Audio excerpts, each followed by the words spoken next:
تو ایک حصہ پشتون افغانستان کے اندر ہے اور 2 حصے پاکستان کے اندر ہیں۔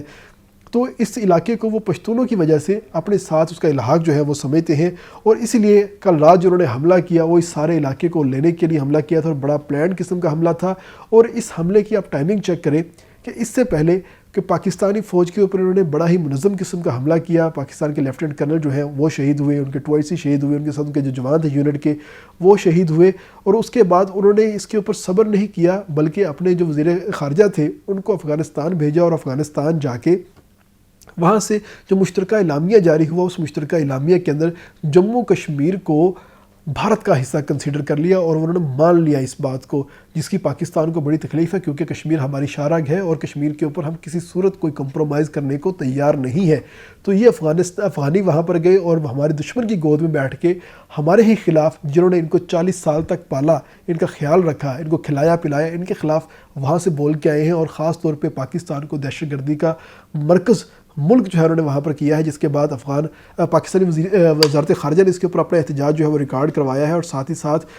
جو چیزیں تھیں وہ کلیئر ہونا سٹارٹ ہو گئی کہ اب جو یہ طالبان ہیں یہ پاکستان کے دوست نہیں رہے بلکہ یہ اب دشمن کے ہاتھوں میں کھیل رہے ہیں، اور ان کی جو اچانک سے عزائم بلند ہوئے ہیں اور انہوں نے جو ہم پہ حملے کرنا شروع کر دیے ہیں، اس کے پیچھے معاملات کچھ اور ہیں، جس کے بعد پاکستانی فوج نے ان کو ایسا ٹیکنیکل جواب دیا جس میں ٹینک بھی استعمال ہوئے، جس میں مارٹر گولے بھی استعمال ہوئے، جس میں light machine gun, heavy machine gun اور باقی جو ہینڈ گرنیڈ اور باقی جو استعمال ہوتا ہے اسلحہ وہ تو لاتعداد تھا، لیکن یہ تمام تر چیزیں استعمال ہوئیں اور ایسی ایگزیکٹ استعمال ہوئی کہ افغانیوں کو پتہ لگ گیا کہ ایک پروفیشنل فوج کے ساتھ لڑنا اور ایک ملیشیا کے ساتھ لڑنا کتنا فرق ہوتا ہے، اور پاک فوج نے ان کو بتایا، اور جیسے ہی دن چڑھا تو افغانیوں کو اپنی صورتحال کا اندازہ ہوا کہ ان کی 19 چیک پوسٹیں جو ہیں وہ پاکستانی فوج کے قبضے میں آ گئے۔ پاکستانی فوج نے وہاں پر جا کے اپنا جھنڈا لہرایا اور وہاں پر دیکھا کہ افغانی اپنی لاشیں چھوڑ کے بھاگ گئے، اپنا اسلحہ چھوڑ کے بھاگ گئے، اپنا جھنڈا چھوڑ کے بھاگ گئے، اور ایسی بے سر و سامانی کے عالم میں بھاگتے ہوئے نظر آئے کہ اگر کوئی ان کو عام بندہ دیکھے تو ان کے اوپر صرف ایک ٹھٹھا لگا کے ہی ہنس سکتا ہے کہ یہ اتنے بہادر بنے پھرتے ہیں جو اپنے آپ کو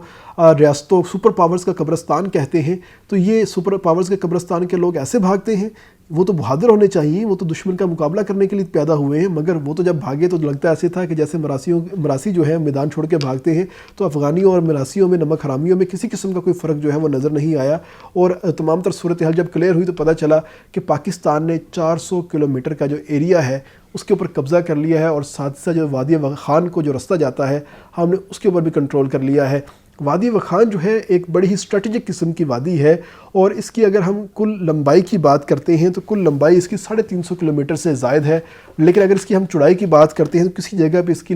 چوڑائی جو ہے 15 کلومیٹر ہوتی ہے اور کہیں پر 60 کلومیٹر ہوتی ہے۔ اس کا جو ایک سرہ ہے وہ چائنا کے ساتھ ملتا ہے، ایک تاجکستان سے ملتا ہے، ایک سائڈ اس کی افغانستان سے ملتی ہے، اور ایک سائڈ اس کی پاکستان سے ملتی ہے، یعنی 4 ممالک کے درمیان یہ ایک لمبی دم کی طرح کی یہ ایک پٹی ہے۔ یعنی اگر آپ پورے میپ کے اندر جا کے دیکھیں تو افغانستان آپ کو ایک طرف نظر آئے گا، اور یہ افغانستان کی دم کے طور پہ آپ کو ایک سائڈ پہ نظر آئے گا، مگر یہ دم جو ہے یہ کتے کی دم ہے، یہ بڑی امپورٹنٹ ہے، اور پاکستان کو یہ چاہیے، چائنا کو یہ چاہیے، کیونکہ جیسے ہی پاکستان اس علاقے کے اوپر اپنا قبضہ برقرار رکھتا ہے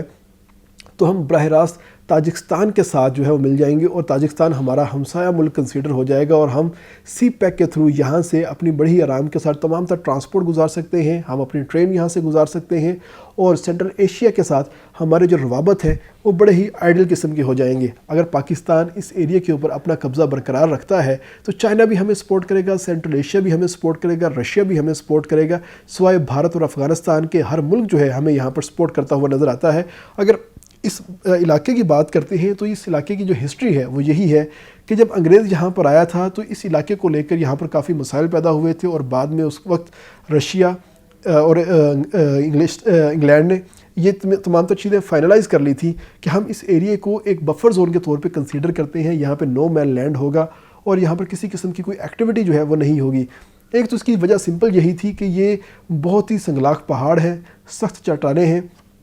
اور یہاں پر کسی قسم کی زندگی نہ ہونے کے برابر ہے، اور اگر وہاں پر کسی قسم کی ڈپلائمنٹ کی جاتی ہے تو وہ سراسر وسائل کا نقصان ہوگا، اس کے علاوہ کچھ بھی نہیں ہوگا۔ تو اس لیے اس کو بفر زون کے طور پر ڈکلیئر کر دیا گیا تھا، اور وہاں پر یہ چھوٹا سا ایریا ہے مگر کسی ملک کی وہاں پر عملداری نظر نہیں آتی۔ افغانستان کے زیر انتظام ضرور ہے، ان کی ریونیو حدود کے اندر ضرور آتا ہے، مگر طالبان کا وہاں پہ کسی قسم کا کوئی کنٹرول نہیں ہے۔ وہاں کی جو سرحدی باؤنڈری کی جو حفاظت ہے وہ پاکستان کرتا ہے، ایک جانب سے چائنا کرتا ہے، تیسری جانب سے تاجکستان کرتا ہے۔ تو اس لیے ان تمام ممالک کا اس وقت صرف ایک ہی مقصد ہے کہ اس علاقے کو اپنے پاس رکھ لیا جائے، اور یہ مقصد جو ہے افغانیوں نے خود جو ہے وہ پاکستان کے حوالے کر دیا اور کہا کہ ہم آپ کے اوپر حملہ کرنے آئے ہیں، اٹک تک کا علاقہ جو ہے ہم اس کو واگزار کروانے آئے ہیں، لینے آئے ہیں آپ سے۔ مگر جب پاکستانی فوج نے ان کو جواب دیا تو اٹک تک کا جو علاقہ انہوں نے لینا تھا وہ اپنا ہی 400 کلومیٹر کا ایریا پاکستان کو دے کے چلے گئے ہیں، اور ساتھ ہی ساتھ وادی وخان دے کے چلے گئے ہیں۔ یعنی کہ آپ نے پنجابی کی ایک کہاوت سنی ہوگی کہ کبے نو لت پئی